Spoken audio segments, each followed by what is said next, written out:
नमस्कार दर्शकों, सवाल पब्लिक का शो पर आप सब दर्शकों का स्वागत है। बहू ऐश्वर्या राय से पूछताछ हो रही थी और राज्यसभा में आज जया बच्चन सरकार को बुरे दिन शुरू होने का श्राप दे रही थी। हालांकि सदन में जया बच्चन का बयान सीधे ऐश्वर्या राय बच्चन को लेकर नहीं था।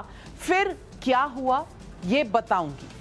लेकिन उत्तर प्रदेश में भी जांच एजेंसियां के एक्शन का इलेक्शन कनेक्शन ढूंढा जा रहा है। अखिलेश यादव जी कह रहे हैं कि उनका फोन रोज योगी जी खुद रात को सुनते हैं। प्रियंका गांधी वाड्रा कह रही हैं और उनका आरोप है कि उनका भी फोन सुना जाता है। क्या ये सच है? आज सवाल पब्लिक का शो पर आज हम यही सवाल पूछेंगे। लेकिन उससे पहले आज की 3 टॉप हेडलाइंस देख लेते हैं। पनामा पेपर लीक केस में ऐश्वर्या राय बच्चन से एनफोर्समेंट डायरेक्टरेट ने पूछताछ की है। दिल्ली में आज जामनगर हाउस ईडी के दफ्तर में ऐश्वर्या राय बच्चन से 6 घंटे के लिए पूछताछ हुई।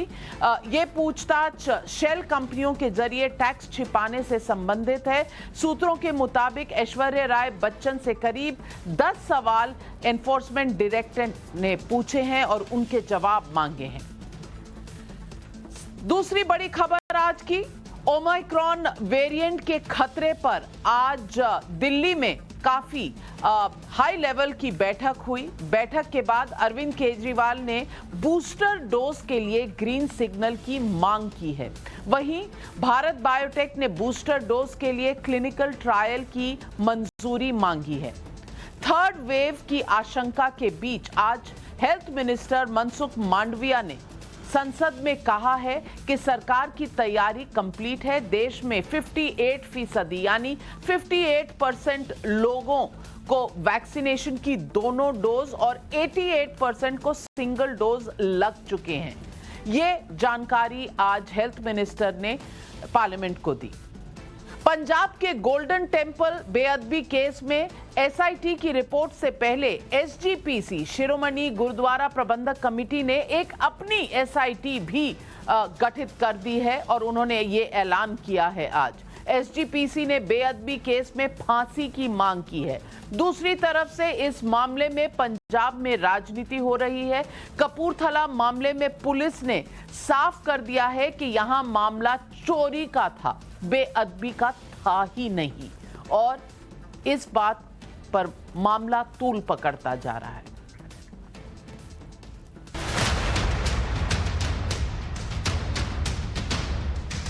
आखिरकार कौन करा रहा है फोन टेपिंग?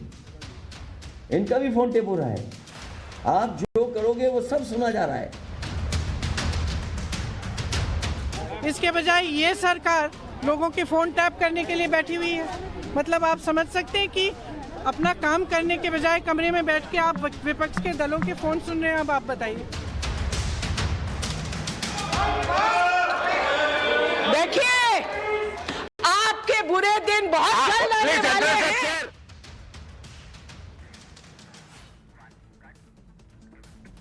अब दोबारा से मुद्दे पर लौटते हैं। बीजेपी सरकार पर 3 तरफा अटैक इस वक्त जारी है।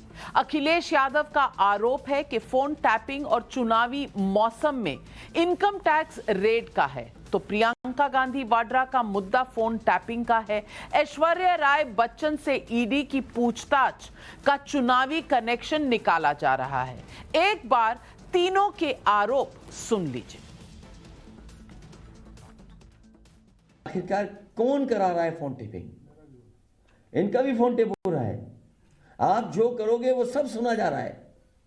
भाई 24 घंटे मुख्यमंत्री जी को काम करना है। जो मुख्यमंत्री 24 घंटे काम करेगा वो क्या काम करेगा? इसके बजाय ये सरकार लोगों के फोन टैप करने के लिए बैठी हुई है। मतलब आप समझ सकते हैं कि अपना काम करने के बजाय कमरे में बैठ के आप विपक्ष के दलों के फोन सुन रहे हैं। अब आप बताइए। तो एक है पब्लिसिटी और एक है आईटी जिसका इस्तेमाल करते हैं। आज ही जया बच्चन जी जो समाजवादी पार्टी से जुड़ी हैं उनके परिवार में भी ईडी नोटिस आया है। तो आप समझ सकते हैं कि बौखलाहट की हदें इतनी पार हो चुकी हैं। वो जानते हैं कि सत्ता मुक्त होने वाले हैं, इसलिए इस तरीके की कार्रवाई कर रहे हैं। आपने सुना, अब आप एक आंकड़ा देखिए और इस आंकड़े से मैं आपको बताना चाहती हूं कि देश में चुनाव कितने दिन पर होते हैं, कैसे होते हैं। पंचायत चुनाव अगर आप देख लें, विधानसभा चुनाव और उपचुनाव, ये अगर आप देखें तो पंचायत चुनाव 8 राज्यों में चल रहे हैं, विधानसभा चुनाव 5 राज्यों में आ रहे हैं और उपचुनाव जो है 15 राज्य और केंद्र शासित प्रदेशों के 15 ऐसे चुनाव आ रहे हैं। अब कब किया जाए इनकम टैक्स का रेट, या कभी कन्वीनियंट ही नहीं है। चुनाव में 2 चीजें आजकल कॉमन हो चुकी हैं। पहला, चुनाव के ऐलान के साथ मॉडल कोड ऑफ कॉन्डक्ट जो लागू हो जाता है, जहां चुनाव है उसके हिसाब से। दूसरा, हर चुनाव में हर राजनीतिक दल अपनी पूरी ताकत झोंक देता है, जिसे हम कारपेट कैंपेन कहते हैं।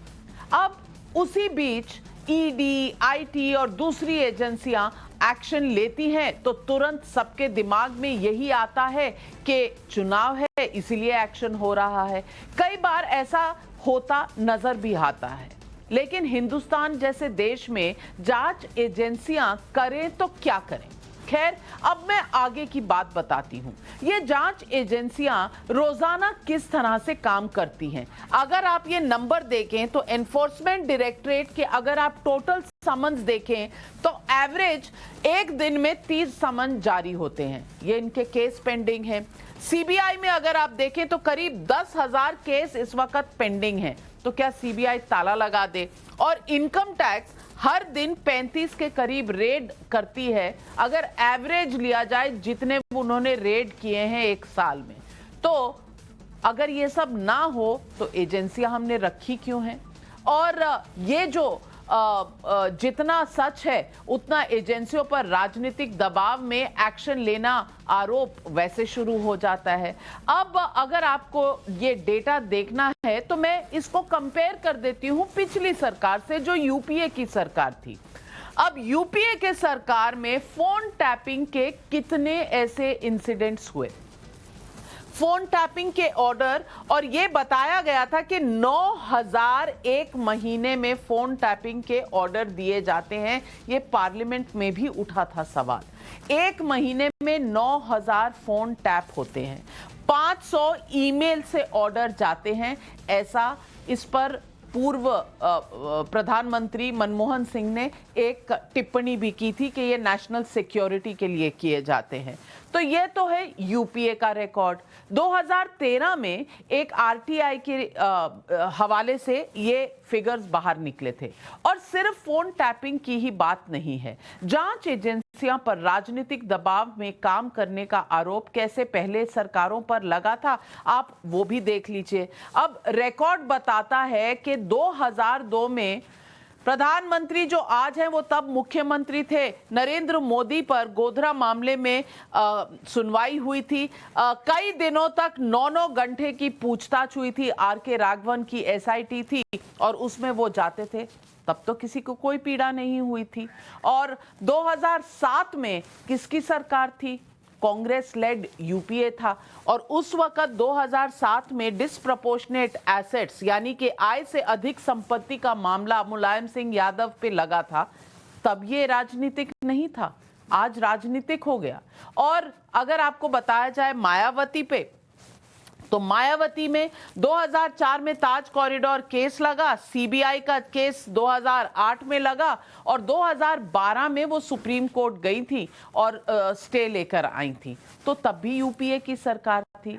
मतलब ये कि आरोप पहले भी लगते रहे हैं, खासकर अखिलेश यादव या मुलायम सिंह परिवार के खिलाफ आय से अधिक संपत्ति का मामला 2007 से चल रहा है। मायावती जी के खिलाफ का मामला 2004 से चल रहा है और बीच बीच में कार्रवाई सुनवाई चलती रहती है। हमारे देश में केसेस का यही हाल रहा करता है।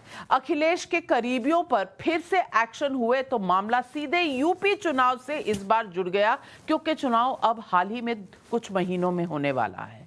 फोन टैपिंग का भी कमाबेश जो है वही हाल है। लेकिन इस बीच ऐश्वर्या राय बच्चन पर ईडी का समन हुआ तो भी मामला चुनाव से जोड़ दिया गया। अब सवाल पब्लिक का सीधा सीधा ये है, क्या चीफ मिनिस्टर योगी आदित्यनाथ अखिलेश यादव का फोन रोज सुनते हैं? नंबर 2, क्या प्रियंका गांधी वाड्रा का फोन बीजेपी के नेता रोज शाम को सुनते हैं? और सवाल नंबर 3, क्या ऐश्वर्या राय बच्चन से ईडी की पूछताछ का चुनावी कनेक्शन है? आज पब्लिक ये सवाल पूछ रही है और इन सवालों के जवाब देने के लिए हमारे साथ जुड़ रहे हैं आचार्य प्रमोद कृष्णम, कांग्रेस के नेता हैं, डॉक्टर अजीज खान नेशनल स्पोक्स पर्सन है समाजवादी पार्टी के, ईशकरण भंडारी एडवोकेट है। लेकिन मेरा पहला सवाल जाता है डॉक्टर संबित पात्रा, बीजेपी के प्रवक्ता है। संबित पात्रा जी, आप क्या कर रहे हैं? इतना अन्याय कर रहे हैं। कभी आप अखिलेश यादव की बातें सुनते हैं, कभी आप प्रियंका गांधी जी की बातें सुनते हैं। गलत बात है, किसी का फोन सुनना गलत बात है। और ये आपका जो ईडी, आईटी, सीबीआई, ये सब चुनावी मौसम में क्यों बाहर निकलते हैं? बंगाल में चुनाव हो तो वो बंगाल की तरफ चले जाते हैं, उत्तर प्रदेश में चुनाव हो तो उत्तर प्रदेश की तरफ चले जाते हैं। ये किस ऑर्डर के तहत आप इनसे काम करवाते हैं? पात्रा जी, आप पर आरोप लगाए हैं अखिलेश यादव और प्रियंका गांधी जी ने, और जया बच्चन जी तो आज आग बबूला हो गई हैं, श्राप भी दिया आपको। ऐसा काम क्यों करते हैं? देखिए नाभिका जी, हम करें भी तो क्या करें, आप बताइए। इस देश में 12 महीनों में 13 चुनाव होते, मतलब ये ईडी, सीबीआई और ये सारे जितने इन्वेस्टिगेटिव अथॉरिटी है इंक्लूडिंग इनकम टैक्स, इनको तो डस्टबिन में डाल देना चाहिए, क्योंकि हर महीने कोई ना कोई चुनाव चल रहे हैं, तो इनको कोई रेड नहीं करना चाहिए। नंबर 1। नंबर 2, अभी मैं कुछ दिनों पहले राहुल गांधी जी को सुन रहा था। राहुल गांधी जी कह रहे थे कि देश को पूंजीपति को शायद मेरे को लगता है वो पूंजीपति कहना चाहते होंगे, मगर बार बार पूंजापति कह रहे थे। तो मैं आज राहुल जी की आवाज में पूंजापति कहूंगा। इस देश को कुछ पूंजापति चला रहे हैं। अब मुझे समझ में नहीं आता है, हर अपने प्रेस कॉन्फ्रेंस में पूंजापति को गाली देते हैं, और जब पूंजापति के घर में रेड हो जाता है तो फिर पूंजापतियों को बचाने के लिए सामने आ जाते हैं। आज उत्तर प्रदेश में कुछ पूंजीपतियों के घर में आयकर विभाग ने, इसमें चुनाव का कोई लेना देना नहीं है, पहले के केसेस हैं, अगर आयकर विभाग कुछ पूंजीपतियों के घर में गया है जो समाजवादी पार्टी से जुड़े नहीं हुए हैं, इससे क्या मुश्किल हो गई? समाजवादी पार्टी को क्या मुश्किल हो गई? राहुल गांधी जी को क्या मुश्किल हो गई? अभी 3 दिन पहले मैं टाइम्स ऑफ इंडिया पढ़ रहा था, जो हेडलाइंस था टाइम्स ऑफ इंडिया में वो था कि 2015 तक नोएडा के जो अधिकांश घपले घोटाले हुए थे वो 2005 से 2015 तक के सारे कच्चे चिट्ठे सीएजी ने खोले हैं। अब जनता सवाल पूछ रही है कि नेताओं के ऊपर कार्यवाही क्यों नहीं होती है? नोएडा में इतना घपला घोटाला हो गया, उत्तर प्रदेश के किस नेता के ऊपर कार्यवाही हुई? अगर रेड हो जाए, कार्यवाही हो जाए, तो यही नेता चिल्लाना शुरू कर देते हैं कि हम तो भैया दूध के धुले हुए हैं, अभी चुनाव आ रहा है, हमारे ऊपर कोई रेड मत करो। नंबर 1। नंबर 2 रहा फोन सुनने की बात। नाभिका जी, आप बताइए, ये किसी को काम नहीं है सुबह से शाम तक राहुल गांधी और प्रियंका गांधी के फोन सुनेंगे और समाजवादी पार्टी के लीडर्स के फोन सुनेंगे? जो ये काम करेगा, सुबह शाम काम ना करके इनके फोन सुनेगा, वो अपना मानसिक संतुलन खोने का पूरा आसार है। अगर इनके फोन सुनेंगे तो आप स्टेबल नहीं रह सकते। इनकी बात सुन के हम परेशान हो जाते हैं। जो टीवी पे बोलते हैं, ये फोन पे क्या बोलते होंगे और क्या मिलेगा? 5 सीट कांग्रेस पार्टी जीतने। आचार्य जी अच्छे आदमी है, मैं आचार्य जी पे कोई आक्षेप नहीं कर रहा हूँ, मैं जो जनरल पब्लिक फीलिंग है वो कह रहा। डॉक्टर पात्रा, आपको कैसे पता चल जाता है कि लोग पागल हो जाएंगे, उनकी बातें सुनेंगे? क्यों, आपने सुनी थी इसलिए आप ये विशेष टिप्पणी दे रहे हैं? नॉर्मल बातें तो ऐसी हैं नाविका जी, आप भी कितनी बोली है बताइए। मैं तो राहुल गांधी को सुन लेता हूँ, कभी कभी जब बहुत डिप्रेस्ड हो जाता हूँ तो राहुल गांधी को सुन लेता हूँ। जब नॉर्मल बातें ऐसी होती हैं तो ये फोन पे क्या करते होंगे, आप जरा सोच के देखो। इनको सुन के हमें क्या करना है? हमारा तो दिन रात सब खराब हो जाएगा इनको सुन। इनको कोई नहीं, इनको तो इनके लोग ही नहीं सुन रहे हैं, हम क्यों सुनेंगे? ये G23 वाले नहीं सुन रहे हैं, आपस में ही एक दूसरे को नहीं सुन रहे हैं। हमारा काम नहीं है, हम ये आदरणीय राहुल जी को और सोनिया जी को, प्रियंका जी को सुनते रहे, हम क्यों सुनेंगे इनको? डॉक्टर अजीज खान, अगर अखिलेश यादव को लगता है कि योगी जी रोज शाम को उनका फोन सुनते हैं, तो ऐसा क्यों लगता है? जैसा कि हमने आंकड़ों में पहले दिखाया, उन पर जो केसेस चल रहे हैं मुलायम सिंह जी पर या पार्टी वालों पर, वो तो 2007 से चल रहे हैं। और 2008 में जिन्होंने आप पर केस किया था, जिन्होंने आप पर ये इंक्वायरियां खोली थी, आप उनको साथ दे चुके हैं। 2008 में उनकी सरकार बचा चुके हैं। तो अब बीजेपी से इतनी नफरत क्यों, इतने सवाल क्यों? देखिए नाविका जी, हमारे माननीय राष्ट्रीय अध्यक्ष अखिलेश यादव जी ने स्पष्ट कर दिया पहले ही कि जो काम कांग्रेस करती रही है उसी राह पर बीजेपी चल रही है, या यूं कह सकते हैं बीजेपी और कांग्रेस दोनों एक ही राह पे चलती है। तो ये बात बिल्कुल स्पष्ट है। ऐसा नहीं है कि कांग्रेस को क्लीन चिट दे रहे हैं और बीजेपी को क्लीन चिट नहीं दे रहे हैं, ऐसा कुछ नहीं है। दोनों एक ही थैली के चट्टे बट्टे हैं। कांग्रेस के साथ तो आपके नाते बने हुए ना, उसके बाद भी 2008 में भी, 2017 में भी, सब 2000 मतलब कितनी बार आप उनके साथ रह चुके हैं। तो मतलब आप ये नोकझोंक करते हैं, उसके बाद आप दोस्त बन जाते हैं, यही बताना चाह रहे हैं? देखिए मैं कह रहा था, देखिए सवाल ये नहीं है। सवाल ये है कि आज बीजेपी उस हथियार का इस्तेमाल क्यों कर रही है। ये बड़ा अहम मसला है, उसको समझना पड़ेगा। ये पूरा ये कहीं ना क्रोनोलॉजी है। आप देखिए ना उत्तर प्रदेश में क्या स्थिति पैदा हो गई।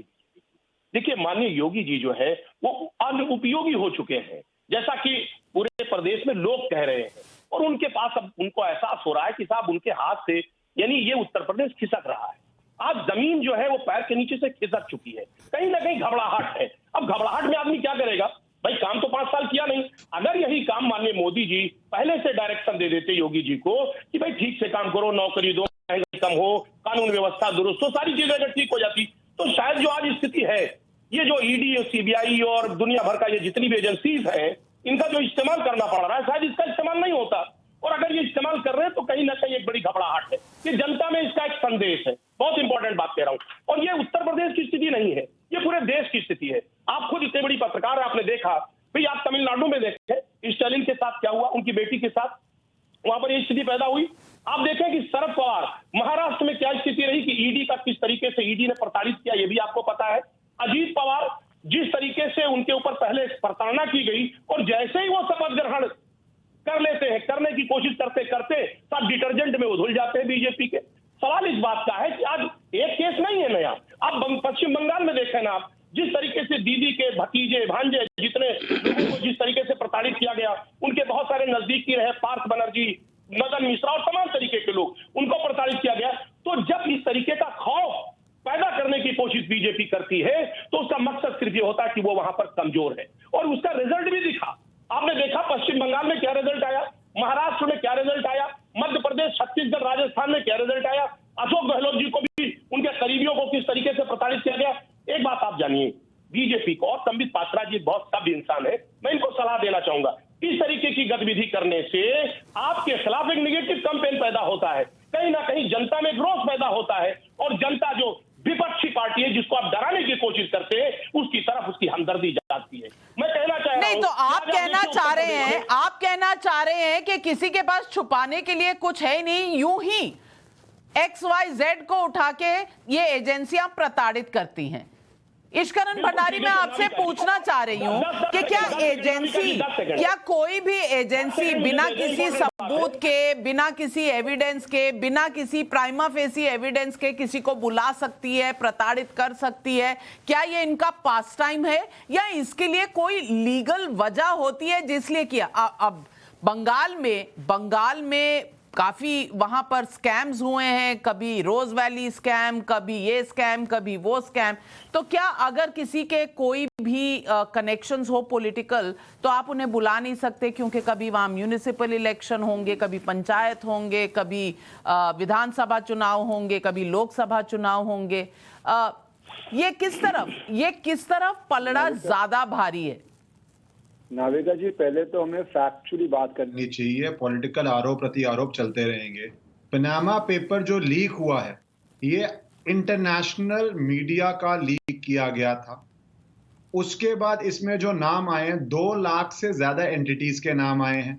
एंटिटीज मतलब पार्टनरशिप फर्म्स, कॉर्पोरेट्स या इंडिविजुअल्स या ट्रस्ट एज द केस में भी। तो पहली बात, एक इंटरनेशनल ऑपरेशन है, पूरे विश्व भर से लोगों का नाम आया है। तो ये सीबीआई, ईडी या भारत सरकार का ऑपरेशन ही नहीं था जिसके अंदर नाम आए हैं। दूसरी बात, कुछ डॉक्यूमेंट्स इसके अंदर 1970 को जाते हैं, जब मेरा ख्याल से कोई बीजेपी एक राष्ट्रीय पार्टी ही नहीं थी। तीसरी बात इसके अंदर क्या आती है, वो है कि भारत के अंदर से कहा जा रहा है 300 और 500 के बीच नाम आए हैं, और उन नामों के आने के बाद सुप्रीम कोर्ट में केसेस चले हैं, ब्लैक मनी पे पूरी बहस हुई है, तो अगर आपको ब्लैक मनी वापस लेके आनी है, आपको उसको इन्वेस्टिगेट करना पड़ेगा। और ये इंटरनेशनल ऑपरेशन है, वो भी मीडिया का ऑपरेशन है, किसी जांच एजेंसी का ऐसा ऑपरेशन नहीं है।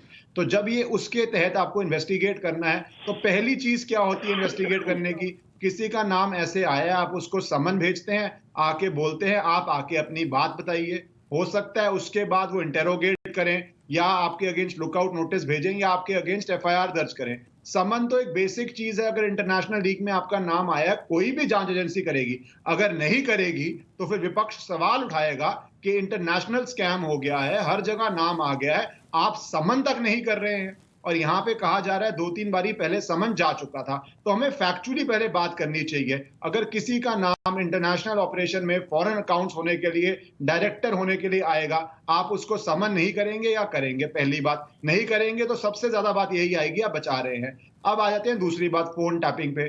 फोन टैपिंग बहुत गलत है, पर दुर्भाग्य की बात है कि Pranab Mukherjee sitting finance minister जब थे, तब बातें आती थी कि फोन टैपिंग होता है। Chairman central board of excise and customs, Bharat के आला टैक्स अधिकारी, उन्होंने ऑफिशियल कंप्लेंट्स की थी कि मेरा फोन टैपिंग हो रहा है। ये सब यूपीए की बात थी, तो तब तो बीजेपी नहीं थी। फोन टैपिंग अनफॉर्चुनेट बात है, मुझे नहीं पता इस केस में हुई है नहीं हुई है, पर जो भी पॉलिटिक्स में है उसको पता है होती है। और ये परंपरा आज की नहीं है, मेरे ख्याल से हमारे इंडिपेंडेंस के बाद से ही ये गलत परंपरा शुरू हुई है, और जो चल रही है, ऐसा मेरा मानना है। इस केस में है नहीं है, वो तो कोर्ट में जाके ही साबित हो सकता है। प्रमोद कृष्णम जी, आचार्य जी, ये फोन टैपिंग में तो ज्यादा ख्याति मिली हुई है कांग्रेस पार्टी को, और आरटीआई में ये निकला भी हुआ। यूपीए के कार्यकाल में 9001 महीने में फोन टैप होते थे। अब ये तो लिखित में आरटीआई का जवाब है, तो इससे तो क्या आपत्ति हो सकती है कांग्रेस को, जो आज मुड़कर उंगली पॉइंट कर रही है बीजेपी के खिलाफ? तो ये तो पुरानी परंपरा, जैसे ईश्वरन जी कह रहे हैं, पुरानी परंपरा चली आ रही है आपके समय से। नाविका जी, मुझे थोड़ा सा समय दीजिएगा। मैं बड़े संयम से सबको सुना, सारे आरोप, सारे इल्ज़ाम। डॉक्टर सम्मित पात्रा जी और हमारे समाजवादी पार्टी के वरिष्ठ हमारे जो प्रवक्ता हैं, वो सब लोग इस बात को कांग्रेस के ऊपर थोपना चाहते हैं। जहाँ तक फ़ोन टैपिंग का सवाल है, अनुच्छेद 21 जो है निजता का अधिकार प्रदान करता है, तो फ़ोन टेप कराना अनटिल अनलेस के राष्ट्रीय सुरक्षा को अगर कोई खतरा है तो आप फ़ोन टैप करा सकते हैं। लेकिन मेरा डॉक्टर सम्मित पात्रा से एक सवाल है कि क्या विपक्षी दलों के नेताओं से राष्ट्रीय सुरक्षा को खतरा है? और अगर ये फ़ोन टैपिंग के आरोप गलत हैं, अखिलेश यादव ये गलत कह रहे हैं और आदरणीय प्रियंका गांधी जी ये गलत कह रही हैं, तो फिर आप इसकी सफाई दीजिएगा। भारत सरकार की तरफ से ये लिखित में देश को आश्वस्त करिएगा कि किसी के भी फ़ोन टेप नहीं हो रहे हैं विपक्षी नेताओं के। और अगर किसी राष्ट्रीय खतरे को देखते हुए फ़ोन टेप करा रहे हैं आप, तो नाविका जी मैं इनसे सवाल करना चाहता हूं, तो ये देश के सामने इस बात को रखें कि कौन से विपक्ष के नेता से देश को खतरा है और क्या खतरा है। और अगर देश को किसी नेता से खतरा है तो उसके खिलाफ कार्रवाई बनती है, क्योंकि ये बहुत गंभीर मसला है। दूसरा पॉइंट ये है कि डॉक्टर सम्मित पात्रा और उनकी पार्टी आय से अधिक संपत्ति के मामलों में कोई कार्रवाई नहीं करना चाहती। अभी इन्होंने कहा कि साहब वो पूंजीपति के घर अगर हम छापा डालते हैं तो राहुल गांधी को प्रॉब्लम होती है, तो विपक्ष को प्रॉब्लम होती है। अरे भाई, सवाल इस बात का है कि आपने कौन से पूंजीपति के यहाँ छापा डाला? ये जो समाजवादी पार्टी के नेता हैं राजीव राय, उनके घर तुमने छापा डाला, पता कितना पैसा मिला? 18,000 रुपया कैश। 18,000 रुपया कैश मिला, उन्हें पूंजीपति कहते हो। अगर पूंजीपतियों के यहाँ छापा डालने की हिम्मत आपकी सरकार में है तो अडानी के छापा डालो ना, अंबानी के छापा क्यों नहीं डालते आप? हिंदुजा के, टाटा के क्यों नहीं छापा डालते? ये है ना पूंजीपति। जो राहुल गांधी जी रोज कहते हैं कि 10 मित्रों को लाखों करोड़ रुपया फायदा पहुंचाते हैं, उनमें से किसी एक के छापा डालो तो हम यकीन करेंगे कि आपने किसी पूंजीपति के छापा डाला। तीसरा पॉइंट ये है, मैं ये कहना चाहता हूं कि आप भ्रष्टाचार से मुक्त नहीं कराना चाहते इस देश को, इस व्यवस्था को, क्योंकि आय से अधिक संपत्ति का केस मायावती जी के ऊपर और समाजवादी पार्टी के नेताओं के ऊपर कई सालों से दर्ज हैं। आपने क्या कार्रवाई की? अगर आप उन पर कार्रवाई नहीं करना चाहते, आप दिखाना चाहते हैं ये छोटे मोटे छापे डाल करके, उन्हें एक तो बदनाम करना चाहते हैं सारे विपक्ष के नेताओं को। मैं फिर इसको साफ कर दूं, क्लैरिफाई कर दूं नाविका जी, कि ये भ्रष्टाचार के खिलाफ लड़ाई नहीं लड़ना चाहते। विपक्ष के नेता और विपक्ष के दल भ्रष्ट हैं, उसका धीरे धीरे करके उन्हें बदनाम करना चाहते हैं। इनका ना ईमानदारी से कोई लेना देना है, ना इनका लोकतंत्र से कोई लेना देना है। डॉक्टर संबित पात्रा अभी कह रहे थे कि भाई आचार्य प्रमोद कृष्णम अच्छे आदमी हैं। भाई मैं अच्छा हूं या बुरा, विषय ये नहीं है। विषय ये है कि पहला, कि देश के विपक्ष के नेताओं ने ये आरोप लगाया आपकी सरकार पे कि हमारे फोन टेप हो रहे हैं। नाविका जी, आप सोचो कि अगर आपको बात करते हुए ये डर हो कि आपका फोन टेप हो रहा है, आचार्य जी ने सीधा वार किया है कि अगर आपको पूंजीपतियों पे करना है तो आप करिए, लेकिन आप 18,000 रुपए वालों पर जब रेड करते हैं तो जवाब तो आपको देना पड़ेगा। जवाब दीजिए। हाँ, 18,000 रुपया मिला राजीव राय के घर से। वो कौन से पूंजीपति हैं? एक से जी संबित जी, देखिए, भारतीय जनता पार्टी रेड सुनना नहीं चाहता है आपका जवाब। और जिनके घरों में रेड हुआ है, ये चाहे तो कोर्ट में जा सकते हैं। अगर किसी गरीब के घर में रेड कर दिया है, बेचारे के घर में सिर्फ 1800 रुपए थे या 1500 रुपए थे और ईडी ने रेड कर दिया है, तो ये कोर्ट में जाए, कोर्ट लताड़ मारेगी बिल्कुल ईडी को, इनकम टैक्स को। आपको क्या लगता है 18,000 रुपए के लिए इनकम टैक्स रेड कर रही है? और पूंजीपति की बात देखिए, आप ना 2-3 चीज गूगल कर लीजिए नाविका जी। आपको, मतलब मैं जनता से कह रहा हूँ, ये राहुल गांधी सुबह उठ के रोज अडानी अंबानी अडानी अंबानी अडानी अंबानी ऐसे करते रहते हैं, और फिर शाम को आप देखिएगा तो अशोक गहलोत जी कह रहे हैं, I am so thankful to Adani ji को हमने 1600 हेक्टेयर जमीन दिया है यहाँ पर सोलर प्लांट स्थापित करने के लिए, करोड़ों रुपए खर्च होंगे, अडानी जी बहुत अच्छे हैं, बहुत धन्यवाद। और उसके बाद तुरंत आप देखेंगे उनकी पंजाब की सरकार अडानी जी को एक कुछ कार्यक्रम वहां पर करवा रही है। मैं तो पंजाब का बता देता हूँ, 6100 मेगावाट का जो इलेक्ट्रिसिटी का काम है वो अडानी को दिया है। महाराष्ट्र की सरकार ठीक उसी प्रकार पोर्ट का काम जो है वो अडानी को दिया है। ये गाली सुबह अडानी को देते हैं और शाम तक अडानी के साथ MOU साइन करके अपने राज्यों के काम अडानी को देते हैं। तो ये जो अंबानी अडानी जो पूंजीपति हैं, इनको भारतीय जनता पार्टी ने पूंजीपति नहीं बनाया है। ये कांग्रेस के समय सब पूंजीपति बने हुए थे। ये टाटा, बिरला, अंबानी, अडानी, ये कोई हमारे समय रातों रात अमीर नहीं हो गए। इसलिए यहाँ पूंजीपति कह के चिल्लाने की कोई आवश्यकता नहीं है। जहां तक फोन टेप का विषय है, देखिए इनको कैसे मालूम पड़ा इनका फोन टेप हो रहा है? ये तो बड़े कॉन्फिडेंटली कह रहे हैं कि इनका फोन टेप हो रहा है। इतना पता है तो ये सारे सबूत लेके अभी तक कोर्ट में क्यों नहीं गए? ये प्रेस कॉन्फ्रेंस खाली क्यों कर रहे हैं? प्रेस कॉन्फ्रेंस भी नहीं कर रहे हैं, ये बाइट दे रहे हैं। कोई गुजरते हुए मीडिया, अरे आओ जरा, आओ तुम्हें जरा फोन टेप के बारे में बता दूं जरा। ये इतना सीरियस मामला है, इस पर तो सुप्रीम कोर्ट में चले जाना चाहिए सारे सबूतों के साथ कि हमारा फोन टेप हो रहा है, देखो हमने कल जो बातें की थी। मैं तो बोल रहा हूँ आचार्य जी, आपको अच्छा आदमी इसलिए कहा क्योंकि आप बहुत नजदीकी हैं गांधी परिवार से, एक एडवाइस दीजिए उनको। इतने कॉन्फिडेंट है वो दोनों भाई बहन कि उनके फोन टेप हो रहे हैं, तो हमेशा बात करते रहे फोन पे कि हम जीत जाएंगे, हम उत्तर प्रदेश में जीत जाएंगे, अब तो हम हरा देंगे बाकी पार्टी को, ऐसा बोलते रहे, हमको परेशानी होगी। क्यों नहीं बोलते ये सब फोन पे बैठ के? फोन पे ऐसी बातें क्यों करते जिसको सुन के हमारी हालत खराब हो जाएगी? मतलब हम मानसिक संतुलन खो बैठ सकते हैं। थोड़े मैच्योरिटी के साथ इन सब चीजों को डील करिए। हर चुनाव के समय यही रोग अलापना, यही विषय बताना कि फोन टेपिंग हो गया। ये बात तो आचार्य जी, ये बात तो बहुत सही कही डॉक्टर पात्रा ने कि अंबानी अडानी को कोसने का काम तो रोज करते हैं राहुल गांधी जी, लेकिन आप ही के जितने कांग्रेस रूल स्टेट हैं वो उनको उठा कर देते हैं, और देना चाहिए, क्योंकि इंडस्ट्री आएगी तो नौकरियां आएंगी, तरक्की होगी, लोगों को कुछ आमदनी मिलेगी। इसी तरह देश चलता है। और ये इंडस्ट्री जो है ये कल परसों या 5-7 साल पहले तो हुई नहीं है, ये तो बहुत समय से चल रही है। तो अगर फोन टैपिंग का आपको कोई खतरा नजर आ रहा है तो सुप्रीम कोर्ट जाइए। और ये अडानी अंबानी को रोज खाली कैमरा के लिए गाली देना और बाद में उनको कॉन्ट्रैक्ट देना, ये कहां तक जायज है? और नाविका जी, किसी भी इंडस्ट्रियलिस्ट से, पूंजीपति से हमारा कोई बैर नहीं है। हम जानते हैं कि देश के विकास में पूंजीपतियों का रोल है, देश के विकास में इंडस्ट्रियलिस्ट का रोल है, देश के विकास में उद्योगपतियों का रोल है।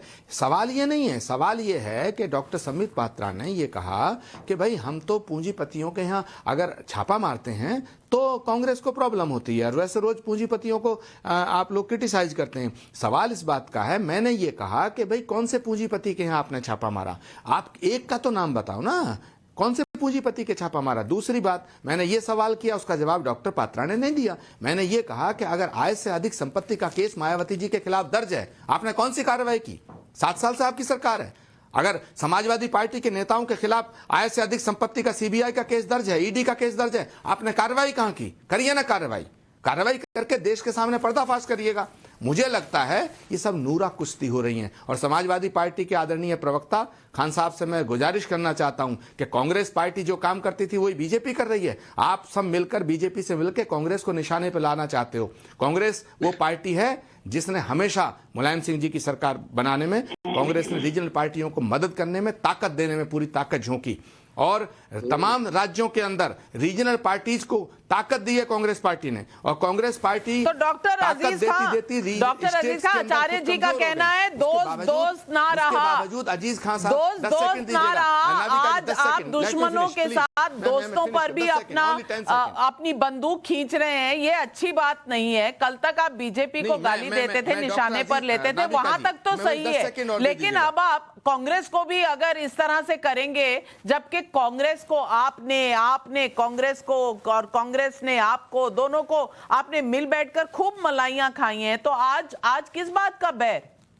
खान साहब देखिए नाविका जी, अभी आचार्य जी की जवाब, आचार्य जी के सवालों का जवाब तो हम देंगे बाद में देंगे। खान साहब के स्टेटमेंट से मुझे तकलीफ पहुंची। एक मिनट आचार्य जी, देखिए सबसे बड़ी बात इन्होंने कहा, आचार्य जी को कुछ तीमारदारी करिए उनकी। अरे नहीं मैं कर रहा हूं, मेरी बात सुनिए आप। देखिए सबसे पहली बात तो इन्होंने कहा था छापा हो रहा है, तीमारदारी का नहीं है नाविका जी, जो तकलीफ पहुंचाने वाली बात डॉक्टर अजीज खान साहब ने कही उससे मुझे तकलीफ पहुंची। कांग्रेस पार्टी वो पार्टी है जिसने कभी भारतीय जनता पार्टी से हाथ नहीं मिलाया। कांग्रेस पार्टी वो पार्टी है जिसने भारतीय जनता पार्टी को कभी सपोर्ट नहीं किया। अगर कांग्रेस पार्टी नहीं, अजीज खान साहब मुझे तकलीफ पहुंची, मैं लॉजिकल बात कर रहा हूँ, मुझे आप बताइएगा कांग्रेस पार्टी ने कभी भाजपा से हाथ मिलाया? मुझे आप बताइएगा। आ रहा हूं, आपको भी हम जवाब देंगे। पहले तो हम पहली बात कर ले।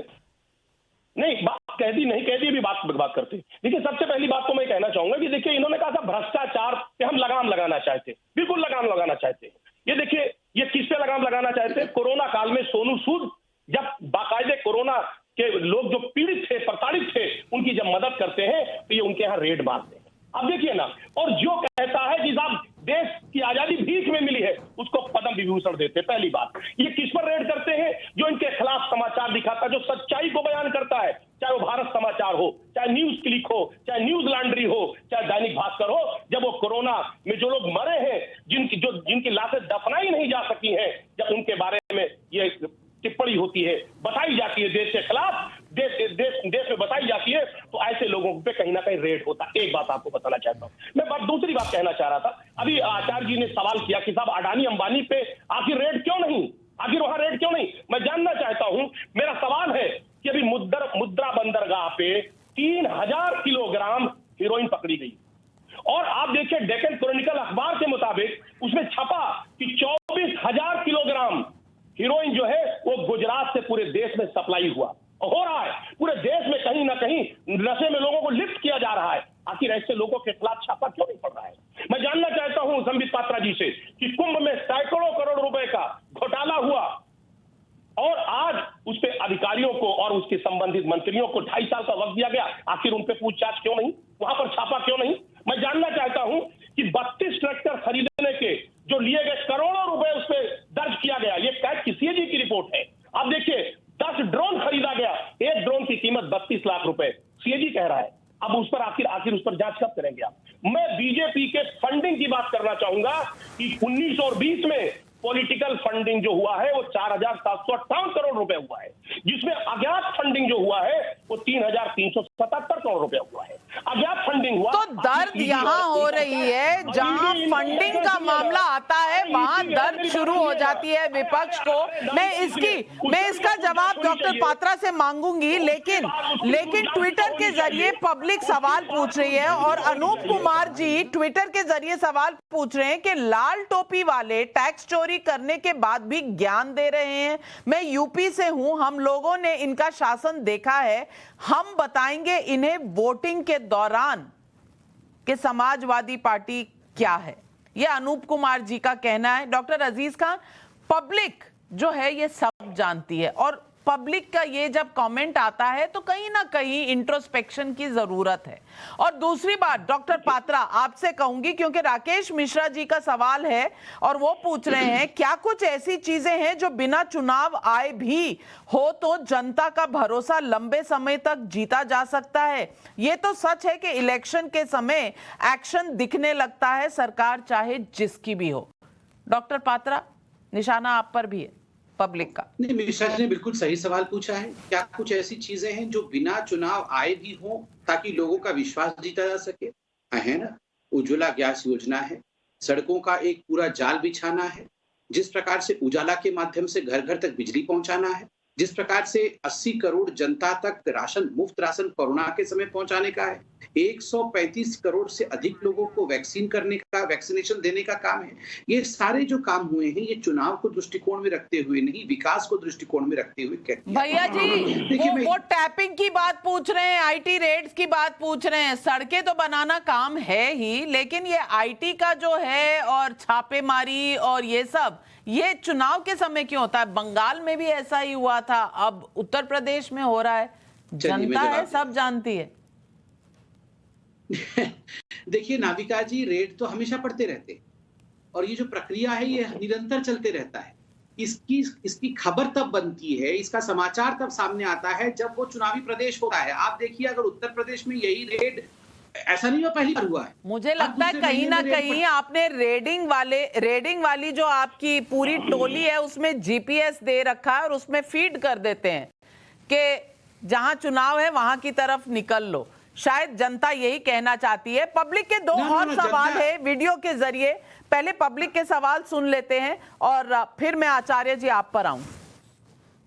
जया बच्चन जैसे एलिट क्लास के लोग खुद को कानून से ऊपर समझते हैं। यदि इलेक्शन देख के कार्यवाही की जाएगी तो देश में तो हर वक्त इलेक्शन चलते रहते हैं, तो क्या करें?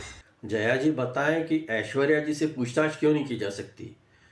क्योंकि वो विश्व सुंदरी रही हैं, या फिर वो बच्चन परिवार की बहू हैं, या फिर जया जी ऐसा समझती हैं कि बच्चन परिवार कानून और न्यायपालिका से ऊपर है? चलिए अजीज खान साहब से ये सवाल पूछूंगी, ईश्वरन भंडारी भी हाथ उठा रहे हैं, लेकिन एक सवाल राकेश जी का भी है और ये आचार्य जी आपसे है।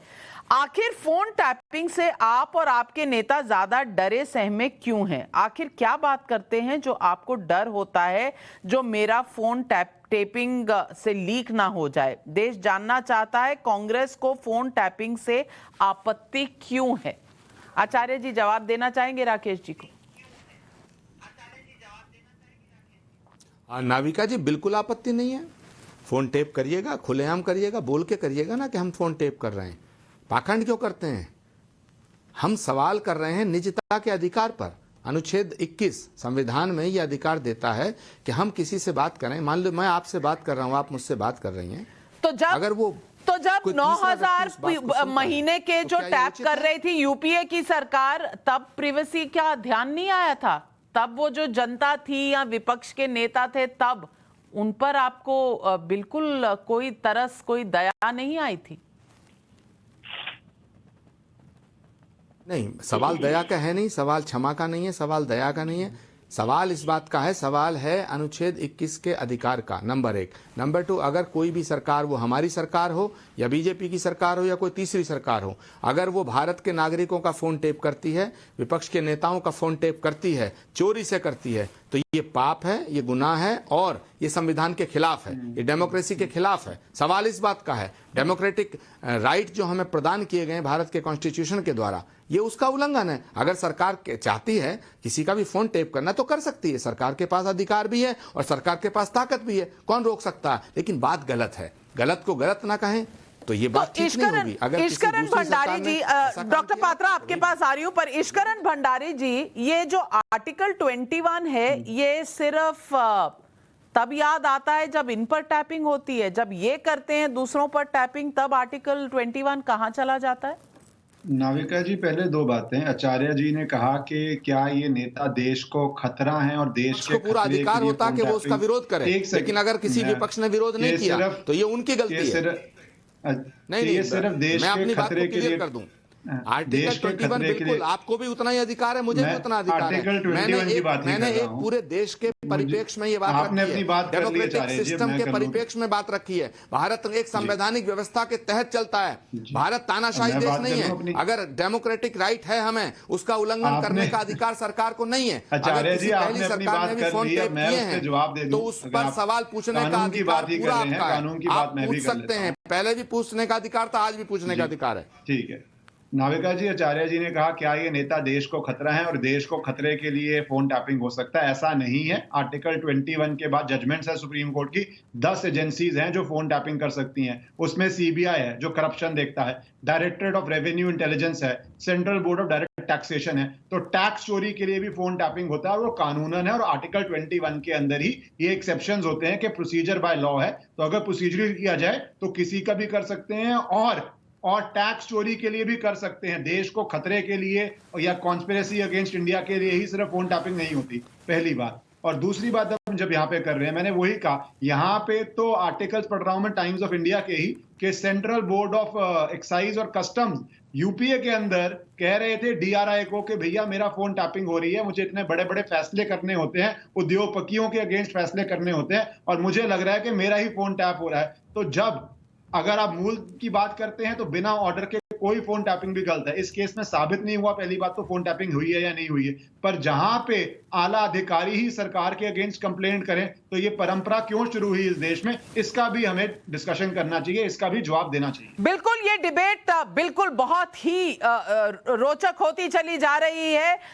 छोटा सा ब्रेक लेकर आऊंगी। डॉक्टर पात्रा और आचार्य जी दोनों कुछ बोलना चाह रहे हैं, लेकिन जाने से पहले पब्लिक का एक सवाल आपको फिर से सुनाती जाऊं, क्योंकि इसका जवाब भी हम लेंगे ब्रेक के बाद। अनिल धवन का सवाल है और वो सोशल मीडिया के जरिए से ये पूछ रहे हैं, इन पार्टियों से पूछिए नाविका जी, आम आदमी से तो कोई भी एजेंसी, चुनाव हो, आंधी हो, बारिश हो, पूछताछ कर लेता है, लेकिन नेता या फिर उसके कोई संबंधी से पूछताछ अगर होती है तो पूछा जाता है चुनाव के साथ क्यों जोड़ रहे हैं? अब सहानुभूति लेने की ये कोशिश है क्या? ये पब्लिक का सवाल है। लेते हैं